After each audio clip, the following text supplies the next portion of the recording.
3, 2, 1, go.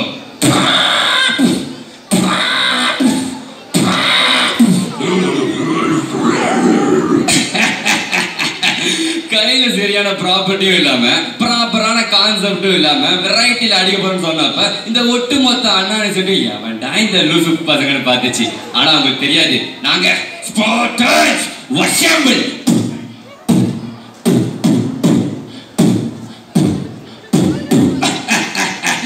Let's start the G&Sil variety show.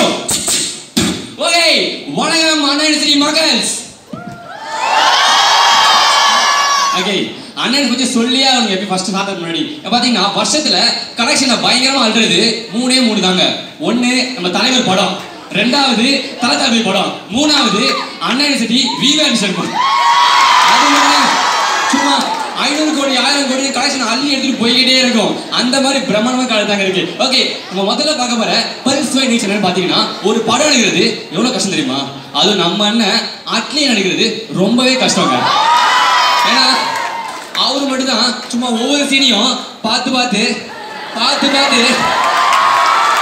கண்ணு நீங்க நினைக்கிற மாதிரி இல்ல கண்ணும் கருத்துமா பார்த்து எடுப்பாரு. இப்ப நம்ம அண்ணன் வந்து பிகில் ஹிட்டுக்கு அப்புறம் நம்ம தளபதி கூட பிரம்மாண்டமா ஒரு படம் எடுக்க போறாரு. அந்த கதையை தான் முதல்ல பார்க்க போறீங்க. வாங்க பார்க்கலாம். வந்திருக்க இடம் சூப்பர். ஆக்சுவலா அண்ணன் என்னோட அண்ணன் விஜய் அண்ணன், அவருக்காக புது கதை நான் மட்டும் தாண்டா பண்ணுவேன், நான் தாண்டா பண்ணுவேன். ஏய் நீ கதையை சொல்லு, அது புதுசா படம் சொல்லு நான் சொல்றேன். ஆக்சுவலா இந்த படத்தை பொறுத்த வரைக்கும் நீங்க ராம் அப்படின்ற ஒரு டிராவல் போட்டோகிராஃபர் சார். சரி காலை நினையிலே ஒரு வருஷம் போனையா வாழ்க்கை போகும்டா. உங்களுக்கு ஒரு கேவலமான நோய் இருக்கு சார். என்ன அப்படின்னு பாத்தீங்கன்னா கோவம் வந்தாலோ அழுக வந்தாலோ கெக்க சிரிச்சுக்கிட்டே இருக்கீங்க சார்.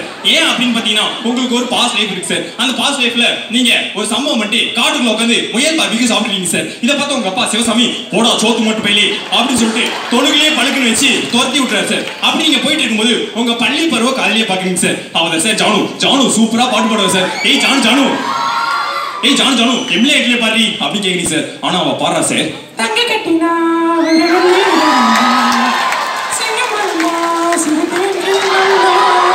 ஜானு உன்னை எம்எல்ஏ தாண்டி பாட சொன்னேன், நீ என்ன பாடிட்டு இருக்க அடிச்சு போ அப்படின்னு சொல்லிட்டு உங்க பேஷன் நோக்கி வடச்சென்னை அப்படின்ற இடத்த நோக்கி போறீங்க சார். அங்க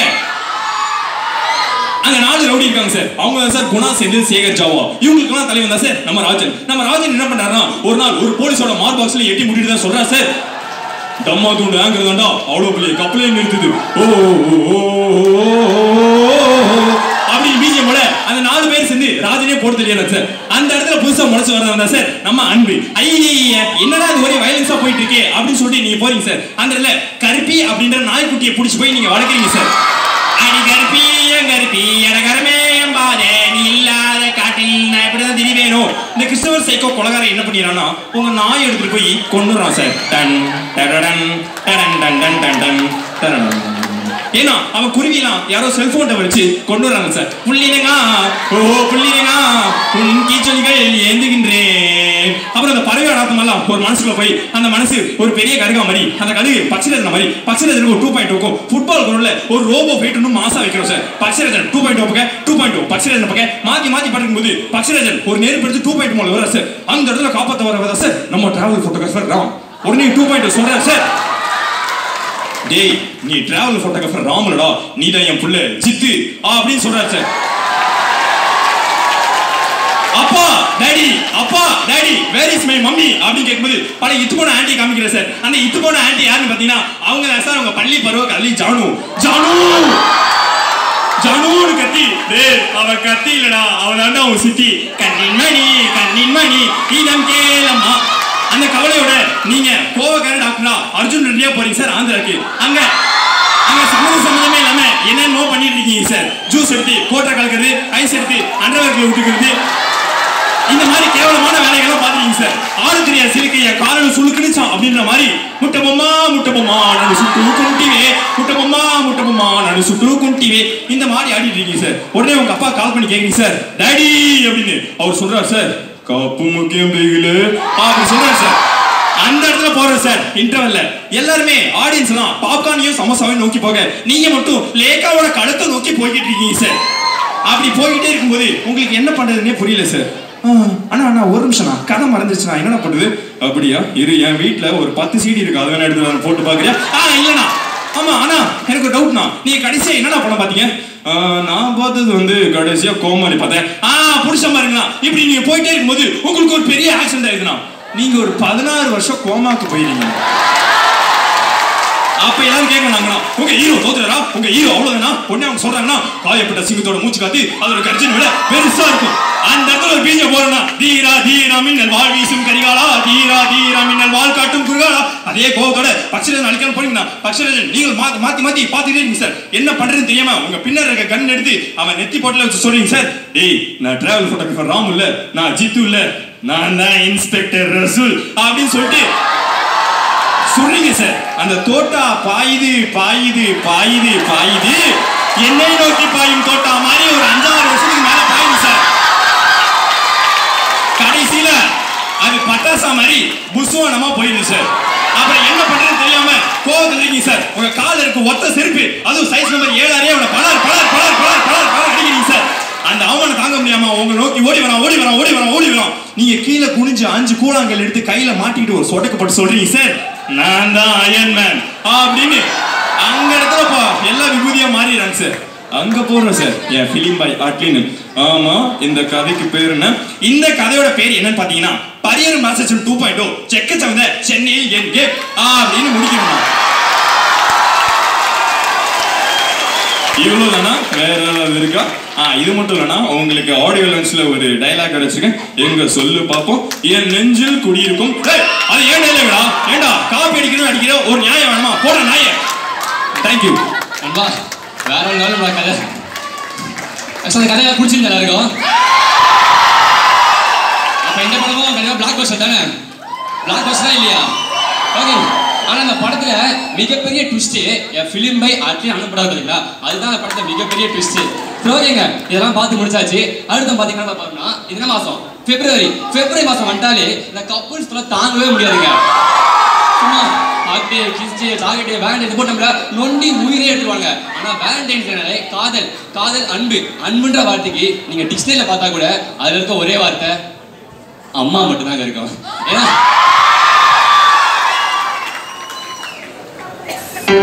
ஏன்னா நம்மளால பயங்கர ஃபேவரட், நம்ம எல்லாரும் பயங்கர அம்மா பிள்ளைங்க. எந்த அளவுக்கு பாத்தீங்கன்னா நம்மளாம் ஒரு ஸ்கூலோ காலேஜ் முடிச்சுட்டு வீட்டுக்கு போவோம். வீட்டுக்கு போனா நம்ம அம்மா வீட்டுல இருப்பாங்க. நம்ம அம்மா கிட்ட மா என் ஷூ எங்க இருக்கு, மா என் சாக்ஸ் எங்க இருக்கு, மா என் ட்ரெஸ் எங்க, சும்மா கேட்டுட்டே இருப்போம். அதே நேரத்துல வீட்டுல அம்மா இல்லாம அப்பா மட்டும் இல்லைன்னா நம்ம அப்பாட்ட கேட்கிற ஒரே கேள்வி அப்பா அம்மா எங்கன்னு மட்டும்தான் கேட்போம். ஏன்னா நம்ம கிட்ட இருக்கிற 1000 கேள்விக்கும் பதில் கிடைக்கிற ஒரே இடம் நம்ம அம்மா மட்டும்தாங்க. நம்மளுடைய மகிழ்ச்சியும் வெற்றியும் பார்த்து பொறாமப்படாத ஒரே ஜீவன் அவங்க மட்டும்தாங்க. ஏன்னா அவ்வளவு ஃபேவரட் எங்க அம்மா என்ன பார்த்து. ஏன்னா உங்களுக்கு எதுவுமே வரல, உங்களுக்கு திறமையே இல்லை, நீ கருப்பா இருக்க வெள்ளையா இருக்க, எதுவுமே பார்க்காம என் பையன் அழகுடா, என் பையனுக்கு திறமை இருக்குடா, என் பையன் வாழ்க்கை எப்படியா முன்னேறிடுவாண்டா, இந்த மாதிரி ஒரு பாசிட்டிவிட்டிவா நம்மளை எப்பவுமே மோட்டிவேட் பண்ற ஒரே ஜீவன் எங்க அம்மா மட்டும் தாங்க இருக்கும். நம்மளாம் இன்டர்வியூ போவாங்க. இன்டர்வியூ போயிட்டு ஃபர்ஸ்ட் நம்ம ஃப்ரெண்டு கால் பண்ணுவோம். கால் பண்ணி மச்சி வலை கட்சிச்சா எப்போ ட்ரீட்னு கேட்பான். அடுத்து நம்ம லவ்வர் கால் பண்ணுவான். கால் பண்ணி என்னடா வலை கட்சிச்சா இந்த வருஷம் கல்ல பண்ணா நீங்க செட்டில் ஆகுதாம. நம்ம அப்பா கால் பண்ணா என்னப்பா போனியே என்னாச்சுன்னு கேட்பாரு. அதே நேரத்துல நம்ம அம்மா கால் பண்ணாங்கன்னா என்னப்பா காலைல அணைஞ்சியா சாப்பிட்டியான்னு கேட்பாங்க. 1000 பேர் என்னமோ கால் பண்ணி பேசலாம், ஆனா சாப்பிட்டியான்னு கேட்கறதுக்காகவே கால் பண்ண ஒரே ஜீவன் நம்ம அம்மா மட்டும் தாங்க.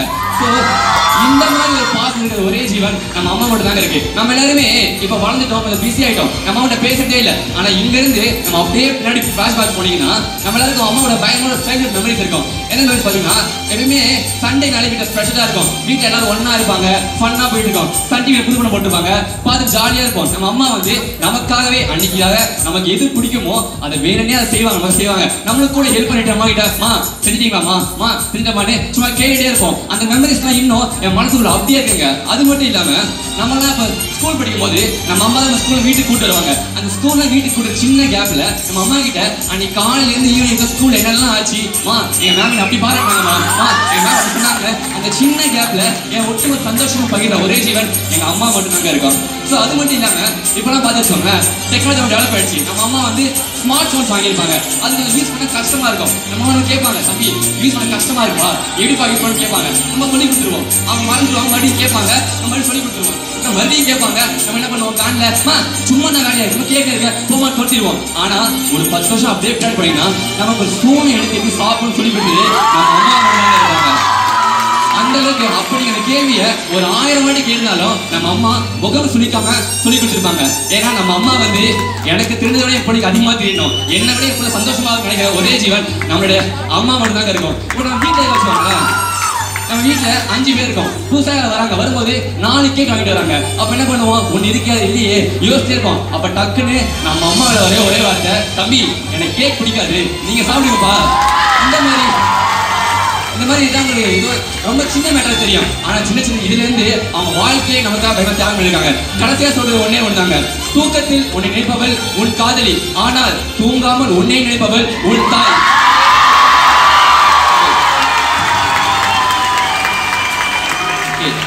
பார்க்கவே தெரியுது. ஓகே, இங்க எவ்வளவு அம்மா புள்ள இருக்கீங்க? கண்டிப்பா வாழ்க்கை முன்னேறுவீங்க.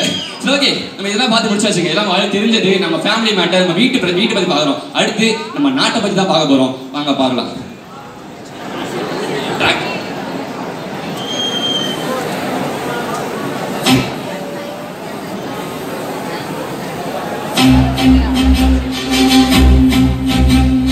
தண்ணீரை விலை கொடுத்து வாங்கிய கோய் முன்னேறிவிட்டது. தண்ணீரில் மிதக்கின்ற வெனிஸ் முன்னேறிவிட்டது. வெறும் ஆடுகளை மட்டும் வைத்துக் கொண்டிருக்கின்ற டென்மார்க் முன்னேறிவிட்டது. வெறும் காடுகளை மட்டும் வைத்துக் கொண்டிருக்கின்ற பிலிப்பைன்ஸ் முன்னேறிவிட்டது. வெறும் மீனை மட்டும் நம்பிக்கொண்டிருக்கின்ற நார்வே முன்னேறிவிட்டது. வெறும் கெடிகாரத்தை வைத்து காலம் ஓட்டும் சுவிட்சர்லாந்து முன்னேறிவிட்டது. வெறும் கூட்டு பண்ணையை நம்பிக்கொண்டிருக்கின்ற ரஷ்யா முன்னேறிவிட்டது. அறிவியலை ஆதாரம் வைத்துக் கொண்டிருக்கின்ற அமெரிக்கா முன்னேறிவிட்டது. வெறும் நிலப்பரப்பை மட்டும் வைத்துக் கொண்டிருக்கின்ற ஆஸ்திரேலியா முன்னேறிவிட்டது. மக்கள் தொகையை மட்டும் நம்பிக்கொண்டிருக்கின்ற ஜப்பான் முன்னேறிவிட்டது. ஆனால் என் இந்தியா 2500 மைல் கடல் எல்லை, 2500 மைல் மலை எல்லை, கிழக்கு மேற்காக 2000 மைல், வடக்கு மேற்காக 2000 மைல், உலகத்தில் உள்ள மொத்த நிலப்பரப்பில் 5.2% உள்ள தீவென்ற பிரதேசம் என் இந்தியா. 238 வருடங்களுக்கு தேவையான நிலக்கரி, 138 வருடங்களுக்கு தேவையான இரும்பு, 18,05,000 பரேட் மற்றும் கைரங்கள், பற்றாமல் ஓடிக்கொண்டிருக்கின்ற சிந்து, கங்கை, பிரம்மபுத்திரா, கோதாவரி என ஜீவ நதிகள், உழைப்பதற்கு 138 கோடி உள்ள மக்கள் நாடு ஏன் முன்னேறவில்லை? உழைக்கும் வர்க்கத்தை தாழ்ந்த வர்க்கமாக கருதும் கலாச்சாரம் கேவலமான கலாச்சாரம் நம் கலாச்சாரம்.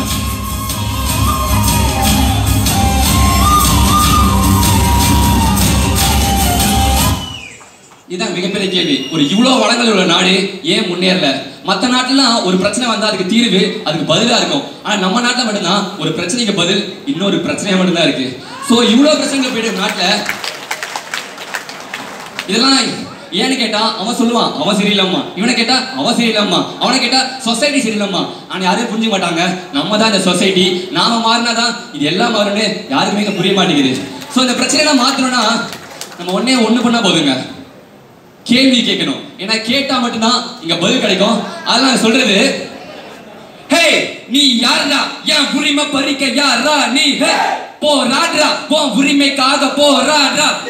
ஹே யாரா, என் உரிமை பறிக்க யாரா நீ, போராடுறா உன் உரிமைக்காக போராடுறா. நாடு அழியுது, மாடு அழியுது, மாட்டுக்கு சேர்ந்த கூட்டம் இங்க நாட்டுக்கு சேரவில்லைய. ஒட்டு மொத்தமா பிரச்சனை கொட்டி கடக்குது. எத்தனை ஒண்ணா இங்க சொல்லுற கேள், புரிஞ்சுக்கிட்டு நீயும் வாழு. ஒரு பொண்ணு இங்க ரோட்டில் நடக்க முடியல, விரட்டி கதலிச்ச வேணான்னு சொன்னா ஆசிட் அடிக்கிறான் அவ அடிக்கிறான். வலியில அவ துடிக்கிறா அவ துடிக்கிறா, வலியில அவ துடிக்கிறா. ஒரு சின்ன குழந்தை என்ன பாவம் செஞ்சுது, ப்ளீஸ் என்ன விட்டுருங்க என்று ரொம்ப கெஞ்சுது. அது ஏன்னு இங்க கேட்க கூட நதியில உணவு தரும் உழவங்க அவ அழுகல் கேட்க ஆளிலங்க. அம்மா சுத்துற அவ வீதி இல்ல, போ அக்கறைய காட்டுற நீ ஹேஷ்டாக் இல்ல. யோ யோ நாலு நம்ம எல்லாருமே ஃபுல்லு. அது ஏன்னு கொஞ்சம் கேளு, நீ ஏன்னு கொஞ்சம் கேளு. எல்லாருக்கும் ஞாபகம் இருக்கா அந்த பொள்ளாச்சி IPL கிட்ட வந்ததும் பொள்ளாச்சி என்னாச்சு? வலிக்குது எங்க நெஞ்சு, எங்க சுத்தி உள்ள சூழல் இல்ல ஊழலத்தான் செஞ்சு நோட்டை எல்லாம் மாத்தி இங்க ரேட்டை தானே ஏத்தி நீ செஞ்ச தப்ப மறைக்கிற நீ வெள்ளை வேட்டி மாட்டி வெள்ளை வேட்டி மாட்டி வெள்ளை வேட்டி மாட்டி நீ யாரு எங்க ஜாதி மதம் நீ பிரிக்கிற CAA கொண்டு வந்து எங்க ஒற்றுமையா பிரிக்கிற எங்க போச்சு ஹியூமனிட்டி எங்க போச்சு ஹியூமனிட்டி எங்க போச்சு ஹியூமனிட்டி Come on everybody எங்க போச்சு ஹியூமனிட்டி எங்க போச்சு ஹியூமனிட்டி எங்க போச்சு ஹியூமனிட்டி எங்க போச்சு ஹியூமனிட்டி Come on everybody எங்க போச்சு ஹியூமனிட்டி எங்க போச்சு ஹியூமனிட்டி எங்க போச்சு ஹியூமனிட்டி எங்க போச்சு ஹியூமனிட்டி Thank you அன்னு சொல்றது ஒண்ணே ஒண்ணுதான் இந்த பிரச்சனைலாம் இருந்தல இந்த பிரச்சனைலாம் நம்ம போன தலைமுறை பார்க்கல ஆனா நம்ம தலைமுறை பார்க்குது நம்ம அடுத்த தலைமுறை கேட்க ஆரம்பிக்கும் இதெல்லாம் ஒரே நாள்ல மாறாது ஆனா கண்டிப்பா ஒரு நாள் மாறும் அண்ட் இந்தியன் எல்லாம் இந்து இல்ல இங்க இந்துக்கு முஸ்லீம் எதிரி இல்ல பந்தேரி அட எவனும் இல்ல ஏன்னா இது நம் பூமி இத்துடன் எல்லா மொழியும் வாழட்டும் ஏன் தமிழ் மட்டுமே ஆகட்டும் என்று சொல்லி இத்துடன் பூமியிடமிருந்து நன்றி கூறியிருப்பது உங்கள் Thank you.